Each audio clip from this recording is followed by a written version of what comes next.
السلام عليكم ورحمة الله تعالى وبركاته.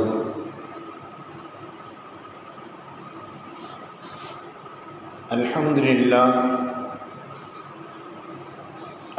لله رب العالمين، الصلاة والسلام على أشرف الأنبياء والمرسلين وعلى آله وصحبه وسلم. نحمده ونستعينه ونستغفره ونؤمن به ونتوكل عليه، ونعوذ بالله من شرور أنفسنا ومن سيئات أعمالنا. من يهده الله فلا مضل له ومن يضلله فلا هادي له. ونشهد أن لا إله إلا الله وحده لا شريك له، ونشهد أن سيدنا مولانا محمدا عبده ورسوله. اللهم طب القلوب ودوائها وعافية الأبدان وشفائها ونور الأبصار وضيائها وعلى آله وصحبه وسلم. أما بعد، فقد قال الله تعالى في القرآن العظيم والفرقان المجيد: فأعوذ بالله من الشيطان الرجيم، بسم الله الرحمن الرحيم. وكتبنا عليهم فيها أن النفس بالنفس والعين بالعين والأنف بالأنف والأذن بالأذن والسن بالسن والجروح قصاص، فمن تصدق به فهو كفارة له، ومن لم يحكم بما أنزل الله فأولئك هم الظالمون. صدق الله مولانا العلي العليم. அளவற்ற அருளாளனும் நிகரற்ற அன்புடையவனுமாகிய எல்லா புகழுக்கும் முழு உரிமையும் வாய்ந்தவனுமான எல்லாம் வல்ல அல்லாஹு ஜல்லஷானஹு தஆலாவை போற்றி புகழ்ந்து, இவ்வுலகத்திற்கு அருட்கொடையாக வந்துவிட்ட எம்பெருமானார் ரசூலே கரீம் ஸல்லல்லாஹு அலைஹி வஸல்லம் அவர்களின் மீதும், அன்னாரின் அடிச்சுவடுகளை அப்படியே பின்பற்றி வாழ்ந்த உத்தம சத்திய சஹாபாக்கள், தாபியீன்கள், தபஅத் தாபியீன்கள், மேலும் குறிப்பாக இங்கு அமர்ந்திருக்கக்கூடிய நம் அனைவர்கள் மீதும், நம்முடைய குடும்பத்தார்கள் மீதும், நம்முடைய மனைவி மக்களின் மீதும் என்றென்றும் அல்லாஹ்வுடைய சாந்தியும் சமாதானம் நிலவட்டுமாக. ஆமீன். அல்லாஹு ஜல்லஷானஹு தஆலா மனிதர்களுக்கு நன்மையை செய்தால் உங்களுக்கு பரிசும், பாவங்களை செய்தால் உங்களுக்கு தண்டனையும் உண்டு என்பதை அல் குர்ஆன் ஷரீஃபின் மூலம் இஸ்லாமிய மக்களுக்கு மட்டுமல்ல, இந்த உலகத்தார்களுக்கு உண்டு என்பதை உணர்த்தி காட்டுகின்றான். ஆனால் இந்த உலகத்தில் எங்கெடுத்தாலும் சரி, ஒவ்வொரு நாட்களிலும் ஏதாவது ஒரு தவறுகள், பாவங்கள் நிகழ்ந்து கொண்டுதான் இருக்குகின்றன. அந்த தவறுகள் நிகழ்கின்ற பொழுது ஒவ்வொரு மக்களும் கூறுவதுண்டு, இஸ்லாமிய மார்க்கத்திலே கூறப்பட்டது போன்று ஒரு தண்டனைகள் நடைபெற்றால், ஒரு கண்டிப்புகள் நடைபெற்றால் இந்த பாவங்கள் நிகழாமல் நாம் பாதுகாத்து கொள்ளலாம் என்பதாக ஒவ்வொரு மக்களும் அந்தந்த சோதனைகள், பாவங்கள், கொலைகள், கொள்ளைகள் நடக்குகின்ற பொழுது பொதுவாக மக்கள் பேசுவதை நாம் இன்றளவிலும் கண்கூடாக பார்த்து கொண்டிருக்கின்றோம். அல்லாஹு ஜல்லஷானஹு தஆலா தண்டனைகளை இந்த உம்மத்தினர்களுக்கு கொடுத்திருக்குகின்றான் என்றால், அந்த பாவம் செய்ததற்கு தண்டனை, அந்த பாவத்திலிருந்து அவர்கள் திருந்த வேண்டும் என்ற எண்ணத்தோடு மட்டுமே தவிர அவர்களை தண்டிக்க வேண்டும் என்ற அந்த எண்ணம் இஸ்லாமிய சமுதாயத்திற்கே இருக்கக்கூடாது என்பதைத்தான் அல் குர்ஆன் ஷரீஃப் நமக்கு உணர்த்தி கொண்டிருக்கின்றது. டெல்லியிலே 2012ஆம் ஆண்டு நிர்பயா என்ற ஒரு மாணவி, அந்த மாணவி 4 மனித மிருகங்களால் பலாத்காரம் செய்யப்பட்டு வேட்டையாடப்பட்டது. அந்த நேரத்தில் இந்தியாவில் இருக்கக்கூடிய ஒவ்வொரு மக்களுடைய ஒலித்த குரல் என்ன தெரியுமா? இஸ்லாமிய நாடுகளில் தண்டனை நிறைவேற்றப்படுகின்றதே, அதுபோன்ற தண்டனையை நம் நாட்டிலும் வழங்க வேண்டும். அப்பொழுதுதான் இதுபோன்ற குற்றங்கள் குறையும் என்பதை ஒவ்வொரு மக்களும் அந்த நேரத்திலே அவர்கள் தன்னுடைய குரலை எழுப்பினார்கள். இந்த உலகத்தில் நாம் பார்த்தோமேயானால் எல்லா மூலைகளிலும் இதுபோன்ற குற்றங்கள் நிகழ்ந்து கொண்டுதான் இருக்குகின்றன. இதற்குத்தான் அல்லாஹ் ஜல்லஷானஹு தஆலா 3 விதமான தண்டனைகளை அல்லாஹ் ஜல்லஷானஹு தஆலா குர்ஆன் ஷரீஃபின் மூலம் உணர்த்தி காட்டுகின்றான். அதிலே ஒன்றுதான் பழிக்கு பழி.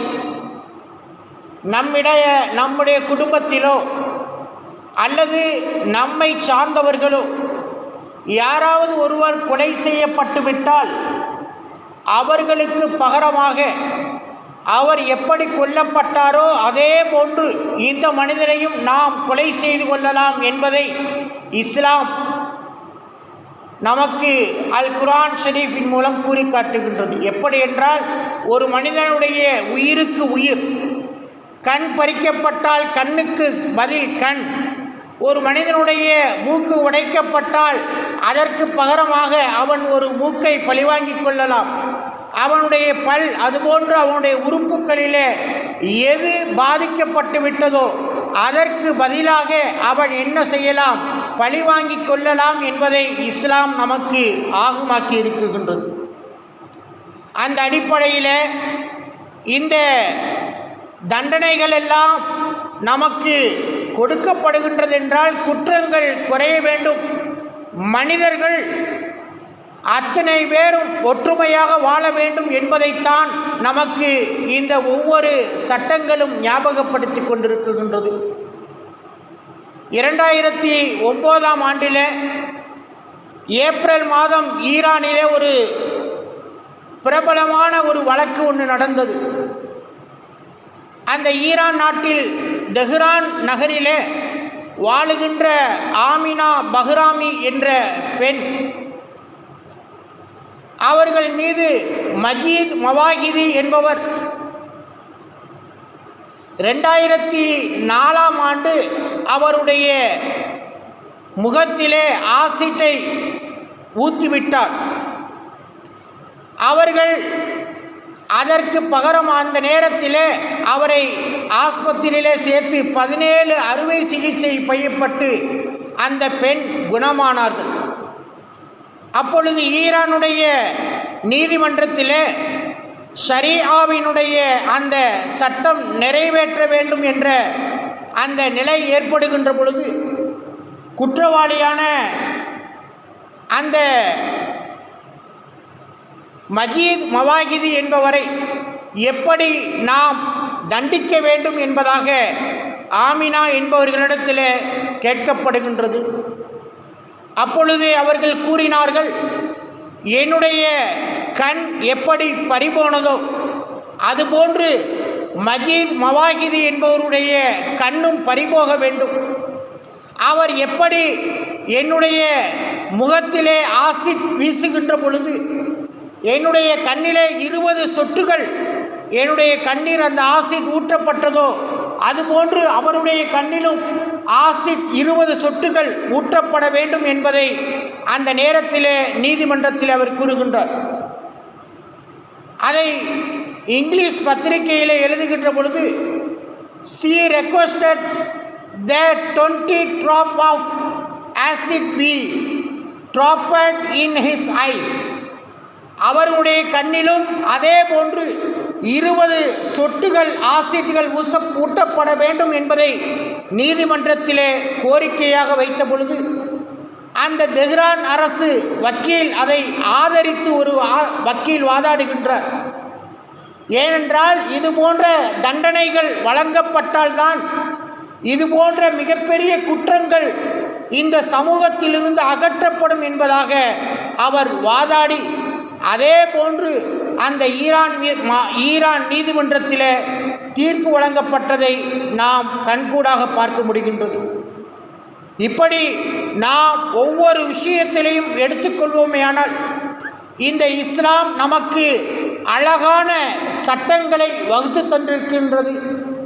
இப்படித்தான் ஒரு முஸ்லிம் என்பவன் வாழ வேண்டும் என்பதற்கு பல வகையான சட்டங்களை நமக்கு வகுத்து தந்திருக்கின்றது. அதோடு மட்டுமல்லாமல் பல நபிமார்களின் மூலமாக, ரசூல்மார்களின் மூலமாக வாழ்ந்து காட்டி அந்த வாழ்க்கையை நமக்கு தெளிவாக நடந்து காட்டி கொண்டும் இருக்குகின்றது. ஆனால் இந்த இஸ்லாத்தை நாம் எடுத்துக்கொள்வோமேயானால் ஒரு மனிதன் விபச்சாரத்திலே ஈடுபடுவானேயானால் அவனுக்கு 100 அடி கசையடி கொடுக்க வேண்டும் என்பதாக அல் குர்ஆன் ஷரீஃப் நமக்கு அறிவுறுத்துகின்றது. அதே போன்று ஒரு மனிதன் திருடி விட்டானேயானால் அவனுடைய கை வெட்டப்பட வேண்டும் என்பதை அல் குர்ஆன் ஷரீஃப் நமக்கு சட்டமாக கூறி காட்டுகின்றது. இதுவெல்லாம் இன்றைய காலத்திலே சட்டமாக இருக்குமேயானால் ஒரு திருடன் கூட இந்த உலகத்தில் இருக்க மாட்டான். இந்த சட்டங்கள் நிறைவேற்றப்படுமானால் எந்த ஒரு பெண்மணியும் விபச்சாரத்திலே ஈடுபட மாட்டாள் என்பதாக அல் குர்ஆன் ஷரீஃப் நமக்கு அறிவுறுத்தக்கூடிய இந்த சட்டத்தை தான் இப்பொழுது உள்ள ஒவ்வொரு மனிதர்களும், இந்த சமுதாயத்தில் உள்ள ஒவ்வொரு மக்களும் அந்த சட்டங்களை ஆமோதிக்கக்கூடிய நிலைமை இந்த உலகத்தில் இந்த நேரத்தில் தெரிகின்றது. இன்றைய காலத்தில் இவர்கள் சொல்கின்றார்கள் இது போன்ற சட்டம் வேண்டும் என்று. ஆனால் இஸ்லாம் எப்பொழுது இந்த உலகத்திலே தோன்றியதோ, நபியா ஸல்லல்லாஹு அலைஹி வஸல்லம் அவர்கள் எப்பொழுது இந்த உலகத்திலே நபியாக அனுப்பப்பட்டு ஒரு சமுதாயத்தை உருவாக்கி கொண்டிருந்தார்களோ, எப்பொழுது அவர்களுக்கு வேதம் இறங்கியதோ அன்றே இந்த சட்டம் 1400 வருடங்களுக்கு முன்பாகவே இது அமுலாக்கப்பட்டு விட்டது. அல்லாஹு ஜல்லஷானஹு தஆலா இந்த சட்டத்தை பற்றி கூறுகின்ற பொழுது, இந்த சட்டம் உங்களுக்கு மட்டுமல்ல, இதற்கு முன்னால் எத்தனை சமுதாயங்கள் தோன்றியதோ அத்தனை சமுதாயத்திற்கும் இதே சட்டம்தான் நடைபெற இருக்குகின்றது என்பதை அல்லாஹு ஜல்லஷானஹு தஆலா அழகாக அல் குர்ஆன் ஷரீஃபின் மூலம் நம்மை பார்த்து உணர்த்தி காட்டுகின்றார். இதுபோன்ற சட்டங்களை வைத்துத்தான் இன்றைய ஒவ்வொரு நாடுகளும் இந்த சட்டங்களை போன்று இருந்தால் நம்முடைய நாட்டிலும் உள்ள மக்கள் நிம்மதியாக வாழ்வார்கள் என்ற நிலைமை உருவாக வேண்டும் என்பதாக அந்த நாட்டில் உள்ள மக்கள் ஆசைப்படுகின்றார்கள். இப்பொழுதும் கூட அரபு நாடுகளிலே தனியாக செய்கின்ற ஒரு பெண்மணியிடம் அவன் ஏதாவது ஒரு சீண்டி தேவையிட்டாத அகம்பாவத்தில் அவன் ஈடுபட்டானேயானால் அவனுக்கும் இன்றைய நேரத்திலும் கடுமையான சட்டத்தை அந்த அரபு நாடுகளில் உண்டான சட்டங்கள் நிறைவேற்றி கொண்டிருக்கின்றன. சிங்கப்பூர் போன்ற நாடுகளிலும் இது போன்ற விஷயங்களில் அவர்கள் ஈடுபட்டால் அவர்களை எந்த இடத்திலும் கண்டாலும் சரி அந்த இடத்திலே அவர்களுக்கு தண்டனைகள் கொடுத்தார்கள். அமெரிக்காவிலே ஒரு சட்டத்தை நிறைவேற்றுகின்றார். எப்படி என்றால், ஒரு மனிதன் திருடி அவன் ஒரு பெண்ணை விபச்சாரம் செய்துவிட்டான். அந்த நேரத்தில் ஒரு வக்கீல் வாதாடுகின்றார், இவர் மிகப்பெரிய குற்றம் சென்று விட்டார். ஆனால் இதே நேரத்தில் இது இஸ்லாமிய நாடுமாக இருக்குமேயானால் அவர் திருடியதற்காக கைவெட்டப்பட்டிருப்பார். விபச்சாரம் செய்ததற்காக ஒன்று அவர் சாட்டையால் 100 சாட்டை அடிக்கப்பட்டிருப்பார், இல்லை என்றால் அவருடைய அந்த ஆணுறுப்பு துண்டிக்கப்பட்டிருக்கும் என்பதாக அந்த வக்கீல் வாதாடுகின்ற பொழுது, அப்பொழுது அந்த வக்கீல் கூறுகின்றார், இந்த சட்டத்தை இவருக்கு நிறைவேற்றினால் இதோடு யாருக்கும் தெரியாமல் இந்த சட்டம் இருக்கக்கூடாது. இதை ஒரு வீடியோ பிடித்து நம்முடைய நாட்டில் உள்ள அத்தனை தொலைக்காட்சிகளிலும் அதை பரப்ப வேண்டும். அது பரப்பினால்தான் அங்கே இது போன்ற சட்டங்கள் நடந்திருக்கின்றது, இது போன்ற தவறுகள் நடந்தால் இப்படிப்பட்ட சட்டங்கள் கொடுக்கப்படும் என்பதை ஒவ்வொரு மக்களும் உணர வேண்டும் என்பதை அந்த நேரத்தில் நீதிமன்றத்தில் வாதாடியதாக ஒரு வரலாறு நமக்கு குறிப்பிட்டு காட்டுகின்றது. இப்படி ஒவ்வொரு செய்திகளிலும் இந்த உலகத்தில் நடக்கக்கூடிய ஒவ்வொன்றையும் நாம் பார்த்தோமேயானால் கடுமையான சட்டங்களை இஸ்லாம் போதித்ததுடைய நோக்கம் அத்தனை மனிதர்களும் சம உரிமையில் நிம்மதியாக இந்த உலகத்தில் வாழ வேண்டும், யாரும் யாராலும் பாதிக்கப்பட்டு விடக்கூடாது என்ற ஒரே நோக்கம்தான். ஒரு தடவை ஹஸ்ரத் உமர் ரலியல்லாஹு தஆலா அன்ஹு அவர்கள் பாரசீகத்திற்கு ஒரு பயணத்தை மேற்கொள்கின்றார்கள். அந்த நேரத்தில் அவர்கள் அந்த பாரசீகத்தை அடைந்த பொழுது அவர்கள் வைத்திருந்த அந்த பணப்பையை ஒருவன் திருடிச் சென்று விடுகின்றார். அந்த நேரத்தில் அரசராக இருந்த நௌஷேர் வான் அவரிடத்தில் உமர் ரலியல்லாஹு தஆலா அன்ஹு அவர்கள் இது திருடு போன செய்தியை அவரிடத்தில் கூறுகின்றார்கள். அப்பொழுது நௌஷேர்வான் என்ற அந்த மன்னர் கூறுகின்றார், ஒரு சில காலம் நீங்கள் பொறுமையாக இருங்கள் என்பதாக கூறிவிட்டு 2 நாட்களுக்கு பின்னால் ஹஸ்ரத் உமர் ரலியல்லாஹு தஆலா அன்ஹு அவர்களை நௌஷேர்வான் அவர்கள் அரசவைக்கு அழைக்குகின்றார்கள். அழைத்து உமர் ரலியல்லாஹு தஆலா அன்ஹு அவர்கள் அரசவைக்கு வந்தவுடனே அவர்கள் முன்னால் 2 தட்டுகள் கொண்டு வரப்படுகின்றது. அந்த 2 தட்டுகளும் ஊடப்பட்ட வண்ணம் வருகின்றது. அந்த தட்டை நீங்கள் திறங்கள் என்பதாக அவர்களுக்கு அந்த அரசர் உத்தரவிடுகின்றார். அப்பொழுது உமர் ரலியல்லாஹு தஆலா அன்ஹு அவர்கள் அந்த தட்டின் மேல் உண்டான துணியை நீக்குகின்றார்கள். அவர்களிடத்திலிருந்து பறிபோன அந்த பணப்பையை ஒரு தட்டிலே பெற்றுக்கொள்கின்றார். இன்னொரு தட்டை அவர்கள் பிரிக்குகின்ற பொழுது ஒரு கை வெட்டப்பட்டு அந்த தட்டிலே இருக்குகின்றது. இதை பார்த்தவுடனே அவர் உமர் ரலியல்லாஹு தஆலா அன்ஹு அவர்கள் நௌஷேர்வான் என்ற அந்த மன்னரை ஆச்சரியத்தோடு பார்க்குகின்றார். அப்பொழுது அந்த மன்னர் கூறுகின்றார், எங்களுடைய நாட்டிற்கு நீங்கள் வந்தீர்கள், வந்த நேரத்திலே உங்களுக்கு அசௌகரியத்தை ஏற்படுத்தி விட்டான், பணத்தை திருடிவிட்டான். திருடினால் எங்களுடைய நாட்டில் இதுதான் தண்டனை என்பதை நீங்கள் உணர வேண்டும் என்பதற்காகத்தான் உங்களுக்கு இதை வெட்டப்பட்டு காட்கப்பட்டது என்பதை ஹஸ்ரத் உமர் ரலியல்லாஹு தஆலா அன்ஹு அவர்களிடத்தில் நௌஷேர்வான் என்ற அந்த அரசர் கூறிய வரலாற்றை நம்மால் அந்த புத்தகத்திலே காண முடிகின்றது. இப்படி நாம் ஒவ்வொரு விஷயங்களையும் எடுத்துக்கொள்வோமேயானால் தண்டனைகள் கடுமையானால்தான் குற்றங்கள் குறையும் என்பதில் எந்தவித சந்தேகமும் இல்லை. ஒவ்வொரு குற்றங்கள் நடக்குகின்ற பொழுது நாம் ஒவ்வொருவர்களும் கூறுகின்றோம், இஸ்லாமிய முறைப்படிதான் இந்த தண்டனைகள் நிறைவேற்றினால் நிச்சயமாக குற்றம் குறையும் என்பதை நாம் அந்த நேரத்தில் மட்டும்தான் போராடுகின்றோமே தவிர ஒரு சில வருடங்களுக்கு முன்னால் கூட, ஒரு 2 வருடங்களுக்கு முன்னால் கூட ஒரு இஸ்லாமிய பெண்மணி அவருடைய இல்லத்தை இடித்து அவருடைய இல்லத்திற்கு முன்னால் அவர் கற்பழிக்கப்பட்டார். அந்த நேரத்தில் கூட இப்பொழுது நடந்து கொண்டிருக்கக்கூடிய இதே அரசாங்கம் அந்த நேரத்திலும் நடந்து கொண்டிருந்தது. அந்த நேரத்தில் அவர்களை சிறையில் தள்ளுவது போன்று தள்ளி, ஆனால் ஒரு சில நாட்களிலேயே அவர்களை விடுதலை செய்த அந்த வரலாறையும் நாம் செய்தித்தாள்களிலும் தொலைக்காட்சி பெட்டிகளிலும் பார்த்தோம்.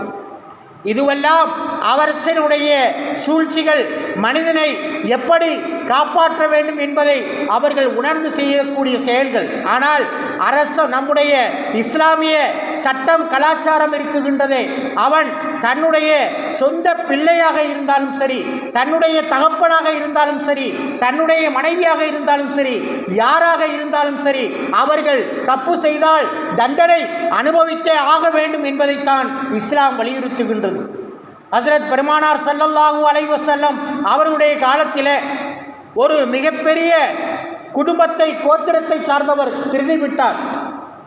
அந்த நேரத்திலே இஸ்லாமிய சட்டத்தை நிறைவேற்ற வேண்டும் என்ற அந்த நிலைமை அந்த நேரத்தில் ஏற்பட்டது.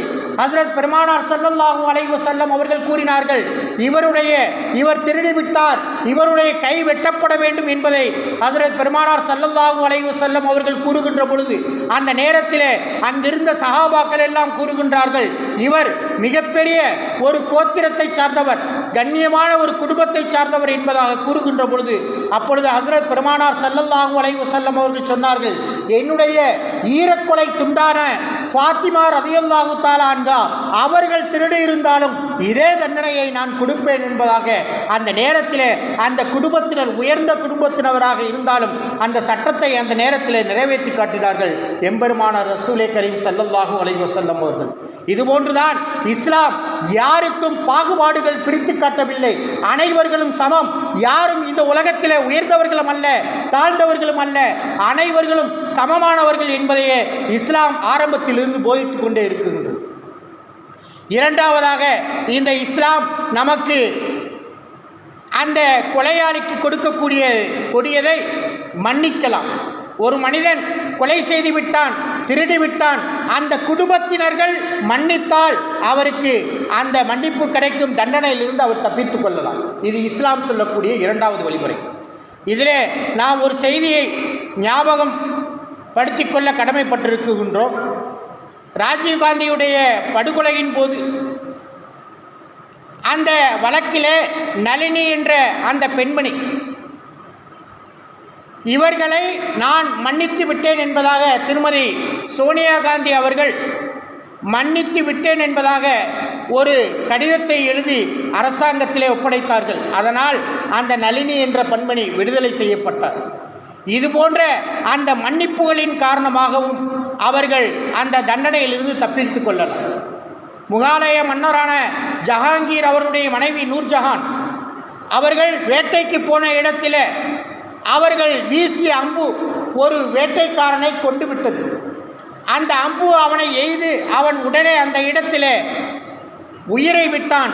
இந்த செய்தி ஜஹாங்கீர் மன்னரிடத்திலே கூறுகின்றார்கள். அந்த நேரத்தில் அவர்கள் வழங்கிய தண்டனை என்ன தெரியுமா? தன்னுடைய மனைவியை பார்த்து நீ மரண தண்டனைக்கு தயாராக என்பதாக தன்னுடைய மனைவி நூர்ஜஹானை பார்த்து அந்த நேரத்தில் அவர்கள் கூறினார்கள். இருந்தாலும் அந்த நேரத்தில் நூர்ஜஹானுடைய அருமையை விளங்கிய அந்த கொலை செய்யப்பட்ட வேட்டைக்காரனுடைய குடும்பத்தினர்கள் நாங்கள் எங்களுடைய அரசியை மன்னித்து விட்டோம் என்பதாக கூறியதினால் அவர்கள் அந்த மரண தண்டனையிலிருந்து தப்பித்தார்கள் என்பதாக வரலாற்றில் குறிப்பிடுகின்றார்கள். இப்படி ஒவ்வொரு செய்திகளையும் நாம் படிக்குகின்ற பொழுது தண்டனை கொடுக்கலாம், ஆனால் அந்த தண்டனையை அந்த குடும்பத்தினர்கள் நாங்கள் மன்னித்து விட்டோம் என்று கூறினால் அவர்கள் அந்த தண்டனையிலிருந்து தப்பித்துக் கொள்ளலாம். மூன்றாவதாக அதற்கு அந்த கொலைக்கு பகரமாக ஈட்டுத்தொகை வழங்குவது. ஒருவர் ஒரு குடும்பத்தில் உள்ள ஒரு மனிதரை கொலை செய்து விட்டார். அந்த குடும்பத்தினர்களுக்கு அந்த கொலையாளிக்கு பகரமாக நான் இவ்வளவு தொகையை ஈட்டுத்தொகையாக கொடுக்குகின்றேன் என்று சொன்னால் அந்த ஈட்டுத்தொகையை இந்த குடும்பத்தினர்கள் வாங்கிவிட்டு நாங்கள் இவரை மன்னித்து விட்டோம் என்று கூறினால் அவருக்கும் அந்த தண்டனையிலிருந்து தப்பித்துக் கொள்ளலாம். இதுபோன்றுதான் ஒரு வருடங்கள் கூட இருக்காது என்பதால் 6 மாதத்திற்கு முன்பாகவோ நிமிஷா என்ற அந்த பெண்மணி, கேரளாவை சார்ந்த பெண்மணி, அவர்களுக்கு சவுதி அரசாங்கம் தூக்கு தண்டனை வழங்கியது. ஆனால் அவருக்கு ஈட்டுத்தொகைகள் பல விதமாக பிரட்டினார்கள். இருந்தாலும் அவர்களுக்கு அந்த தூக்கு தண்டனை வழங்கப்படுவதற்கு முன்னால் ஒரு சில ஆலோசனையின் காரணமாக அவருடைய தண்டனை இதுவரையிலும் ஒத்திவைக்கப்பட்டிருக்கின்றது. காரணம், அவர்களுடைய அந்த குடும்பத்தினர்கள் இவரை நாங்கள் மன்னித்து விட்டோம் என்பதாக சொல்வதற்காக தயாராகி கொண்டிருக்கின்றார்கள் என்பதாக நாம் செய்தித்தாளிலே பார்க்க முடிகின்றது. ஆக இந்த கொலைகளுக்கான அல்லது திருட்டிற்கான இதுபோன்ற இஸ்லாமிய சமவத்தவர்களுடைய அந்த தண்டனைகள் இந்த உலகத்திலே நடைபெறுமையானால் அனைத்து இடங்களிலும் குற்றங்கள் குறைக்கப்படும் என்பதில் எந்தவித சந்தேகமும் இல்லை. இந்த இஸ்லாம் நமக்கு இவ்வளவு பெரிய தண்டனைகள் வழங்கியது நம்மை முற்றிலுமாக அழிக்க வேண்டும் என்பதனுடைய நோக்கமல்ல. இது போன்ற தவறுகளிலிருந்து நாம் நம்மை திருத்திக் கொள்ள வேண்டும் என்பதுதான் நோக்கமே என்பதை உணர்ந்து அல்லாஹு ஜல்லஷானஹு தஆலாவும் அவனுடைய ரசூல் நபி ஸல்லல்லாஹு அலைஹி வஸல்லம் அவர்களும் எந்த வழியில் நம்மை வாழச் சொன்னார்களோ அந்த வழியிலே வாழ்ந்து நாம் அனைத்து சட்டங்களையும் மதித்து அவர்கள் கூறக்கூடிய வாழ்ந்து காட்டிய அத்தனை வழிமுறைகளையும் நம்முடைய வாழ்க்கையிலும் நாம் கொண்டு வருவதற்கு அல்லாஹ் கிருபை செய்து தந்தருள் புரிவானாக. ஆமீன் ஆமீன் யா ரப்பல் ஆலமீன். வாஹு தாவானா அனில் ஹம்துலில்லாஹி ரப்பில் ஆலமீன். அஸ்ஸலாமு அலைக்கும் வரஹ்மத்துல்லாஹி தஆலா வ பரகாத்துஹு.